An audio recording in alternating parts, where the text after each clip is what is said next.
Hai, Assalamualaikum. Hari ini kita teruskan PDPR Sains dengan tajuk baru iaitu gerhana. Apakah itu gerhana? Gerhana adalah fenomena semula jadi apabila sebahagian cahaya matahari terlindung oleh bulan atau bumi. Jadi gerhana ini terjadi secara semula jadi dan sebenarnya ianya melibatkan tiga ahli sistem suria iaitu matahari, bulan dan bumi. Okey, gerhana ni terbahagi kepada dua, iaitu gerhana bulan dan gerhana matahari. Dan setiap gerhana mempunyai dua jenis gerhana. Yang pertama, gerhana bulan penuh dan yang kedua, gerhana bulan separa. Manakala untuk gerhana matahari, ada dua juga, gerhana matahari penuh dan gerhana matahari separa.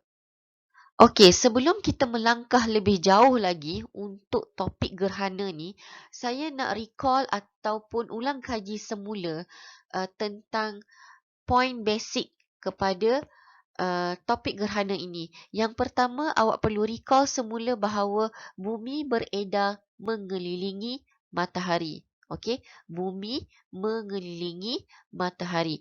Manakala bulan beredar mengelilingi bumi. Ini adalah dua perkara penting yang awak perlu tahu sebelum awak pergi jauh lagi dalam topik gerhana ini. Okey, jom sama-sama kita tengok gambar rajah yang telah saya sediakan ini. Tadi poin yang pertama kita katakan bahawa bumi beredar mengelilingi matahari. Okey, kita lihat di sini. Bumi beredar mengelilingi matahari. Bumi dia akan sentiasa beredar mengelilingi matahari. Pada masa yang sama, bulan pada orbitnya dia akan berputar dan dia akan beredar mengelilingi bumi. Okey, bulan mengelilingi bumi, manakala bumi pula mengelilingi matahari. Ini adalah dua poin utama ataupun dua poin asas untuk awak lebih faham kepada tajuk gerhana ini. Alright, kita teruskan dan hari ini saya akan fokuskan kepada gerhana bulan ataupun biasanya orang akan panggil sebagai lunar eclipse. Okey.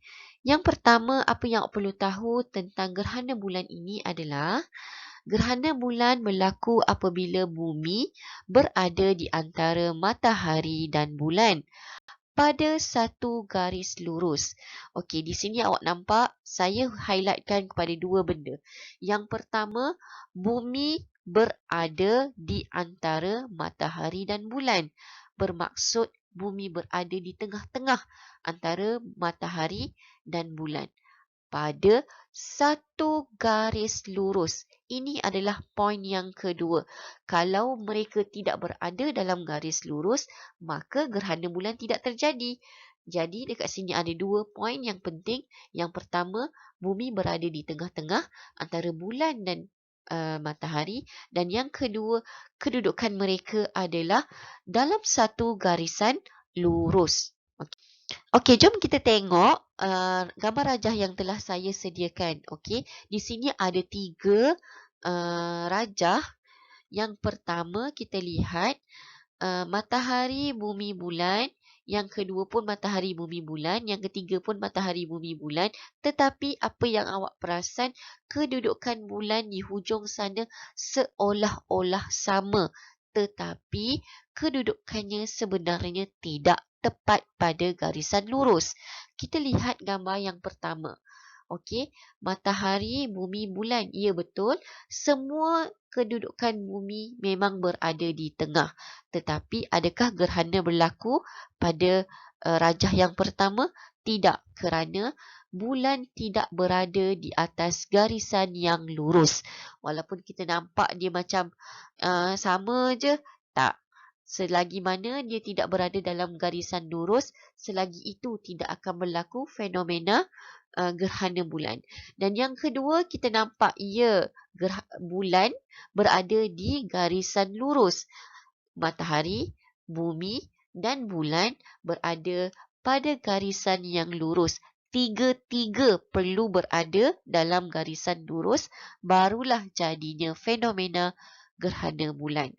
Okey, yang ketiga pun kita lihat macam sama kedudukan dia tetapi tidak pada garisan lurus. Walaupun berhampiran, lagi sikit je nak sampai garisan lurus, selagi mana dia tidak sampai garisan lurus tu, tidak akan terjadinya gerhana bulan. Itu adalah fakta yang pertama ataupun syarat yang pertama untuk terjadinya gerhana bulan. Jadi bila awak nampak dekat sini, saya ada label sebagai mat bulan. Okey, ini adalah akronim yang saya biasa gunakan untuk mengingat bagaimana fenomena gerhana bulan ini terjadi. Mat bulan bermaksud matahari, bumi dan bulan. Bumi berada di tengah-tengah. Mat bulan, matahari, bumi dan bulan. Okey. Syarat yang kedua ataupun fakta yang kedua, gerhana bulan akan berlaku pada waktu malam. Okey, gerhana bulan tidak akan berlaku pada waktu siang ya. Gerhana bulan akan berlaku pada waktu malam apabila bulan berada pada fasa bulan purnama. Okey, dekat sini juga ada dua poin yang penting yang saya nak highlightkan. Yang pertama, gerhana bulan berlaku pada waktu malam dan yang kedua, ianya berlaku pada fasa bulan purnama. Dia tidak berlaku pada fasa-fasa bulan separa ataupun yang selebihnya. Dia hanya berlaku pada fasa bulan purnama sahaja. Okey, kalau awak lupa apa yang telah belajar pada tahun 5 yang lepas, jom kita recap balik di manakah kedudukan bulan purnama tersebut. Okey, tadi syarat yang pertama dia katakan bahawa bumi perlu ada di antara ataupun di tengah-tengah cahaya matahari dan bulan. Okey, jom kita lihat. Di sini adalah cahaya matahari. Di sini adalah bumi dan bulan. Jadi dekat mana kedudukan bumi berada di tengah-tengah bulan adalah pada bulan purnama.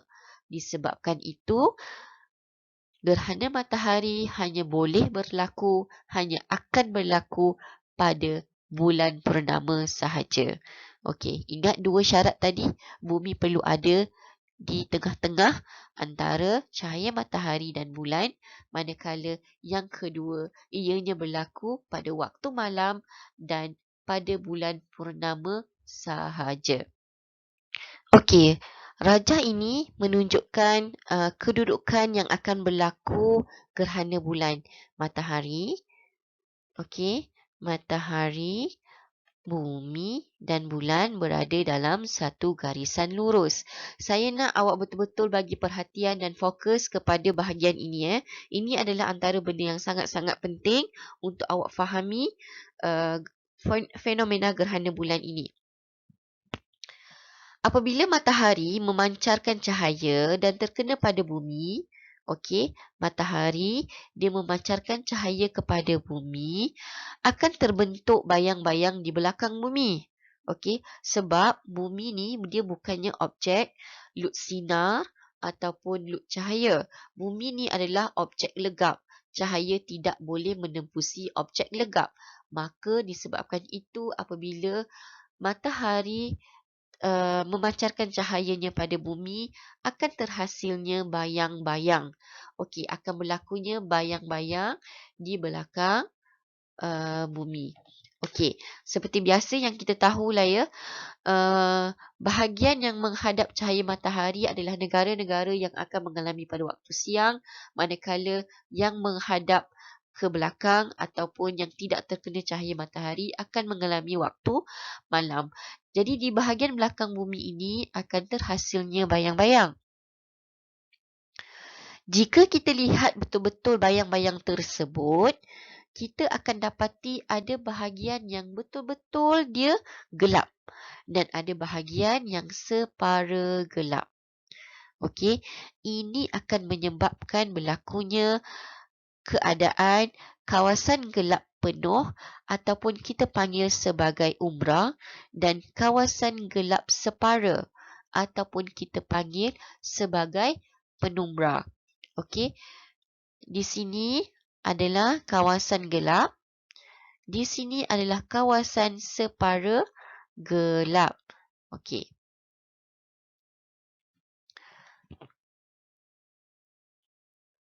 Okey, boleh nampak?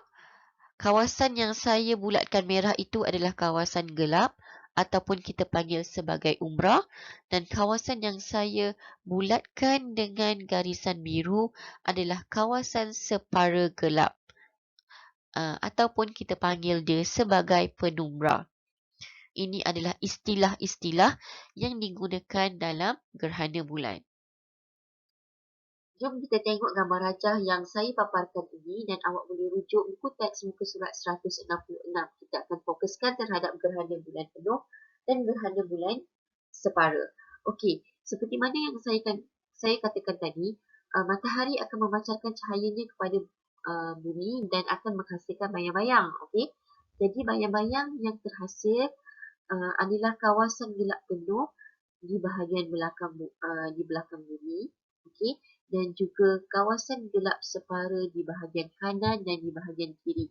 Bermaksud di sini akan terjadinya ada dua bahagian kawasan gelap separa di bahagian kanan bumi dan di bahagian kiri bumi. Manakala ada satu kawasan gelap penuh iaitu kawasan yang berada di belakang bumi. Jadi, fenomena gerhana bulan berlaku apabila bulan mula memasuki kawasan gelap separa. Okey. Dia start, kita cakapkan baru masuk fenomena gerhana bulan ni apabila bulan ni dia memasuki kawasan gelap separa. Apabila bulan memasuki kawasan gelap separa, maka akan berlaku fenomena gerhana bulan separa. Okey, mana datangnya nama gerhana bulan separa tu? Di sinilah, kerana dia masuk kepada kawasan gelap separa. Nanti kita akan lihat, tengok pasal-pasal bulan dia. Kita akan tengok bentuk-bentuk bulan dia. Jadi, bila dia masuk dekat sini, kita akan panggil dia sebagai gerhana bulan separa. Okey, setelah beberapa ketika, bulan akan perlahan-lahan jalan dan dia akan menghampiri kawasan gelap penuh. So, dia akan dikatakan sebagai ianya akan dipanggil sebagai gerhana bulan penuh. Okey, bila dia dah start masuk kawasan gelap penuh, ianya akan dipanggil sebagai fenomena gerhana bulan penuh. Maka bulan pula akan bergerak perlahan-lahan dan dia akan keluar daripada kawasan gelap penuh dan pula memasuki kawasan gelap separa. Okey, dia nak keluar daripada kawasan gelap penuh dan dia akan memasuki kawasan gelap separa. Di sinilah akan berlakunya gerhana bulan separa apabila dia masuk ke kawasan gelap separa. Kemudian apabila bulan keluar daripada kawasan gelap separa ni, okey, dia akan keluar daripada kawasan gelap separa ni, maka di sini fenomena gerhana bulan telah pun tamat. Okey, kita dah tak kira, dia akan jadi sebagai bulan yang biasa. Alright. Di sini saya nak tunjukkan bentuk-bentuk bulan yang terdapat ataupun yang kita dapat lihat sepanjang berlakunya tempoh fenomena gerhana bulan. Okey, kita lihat yang pertama. Okey, kalau awak nampak keser saya ni, ini adalah yang pertama. Di sini adalah bulan yang masih belum lagi masuk ke kawasan gelap separa. Okey, ini adalah normal one lah. Dia tak masuk lagi ke kawasan gelap separa. Okey, gambar yang kedua kita nampak sedikit hitam. Okey, kita akan nampaknya sebahagian bulan menjadi sedikit gelap kerana ini menunjukkan dia sudah masuk ke kawasan gelap separa. Okey. Selepas beberapa ketika, bahagian bulan yang bercahaya ni makin lama makin sikit je cahaya kita boleh lihat. Okey, ini menunjukkan bulan ini telah pun menghampiri kawasan gelap penuh. Okey, dia dah nak masuk gelap penuh dah. Tak masuk lagi, dia baru nak masuk. Jadi cahaya semakin lama semakin hilang. Awak boleh nampak cahaya bulan tu sikit sahaja. Jadi apabila bulan masuk ke fasa gelap penuh, inilah yang kita boleh nampak bulan ni berwarna merah, merah keperangan lah seperti itu. Okey. Di bahagian inilah yang kita katakan gerhana bulan penuh, sebab dia dah masuk kawasan gelap penuh. Dan semakin lama, perlahan-lahan kita akan nampak cahaya warna putih. Kita akan nampak balik cahaya bulan. Ini menunjukkan bulan ni makin lama dia akan keluar dan menghampiri kawasan gelap separa. Okey, dia masuk balik kawasan gelap separa. Okey, dan perlahan-lahan menghampiri dan dia nak keluar daripada kawasan gelap separa tersebut, maka di bahagian yang bercahaya semakin bertambah inilah bulan menerima cahaya matahari. Dekat sini dia menerima cahaya matahari semula. Maka di pengakhiran ataupun di titik akhir kawasan gelap separa adalah di sini. Okey, maka di sini tamatlah fenomena gerhana bulan. Sebab di sini dia dah kira bulan yang seperti biasa. Okey. Mengapakah bulan kelihatan perang kemerahan semasa berlakunya gerhana bulan? Kenapa tak warna hitam je? Sepatutnya warna hitam je dia nampak. Tapi kenapa ada gambar, ada image merah-merah pada bulan tersebut? Okey, ini adalah kerana berlakunya serakan dan pembiasan cahaya. Okey, kenapa? Kerana cahaya matahari itu dia melalui atmosfera pada bumi. Jadi sebab itulah kita nampak bulan itu berwarna merah ataupun perang-keperangan seperti itu. Okey, sekian saja untuk hari ini, iaitu kita belajar tentang fenomena gerhana bulan. InsyaAllah next class kita akan sambung dengan gerhana matahari. Thank you.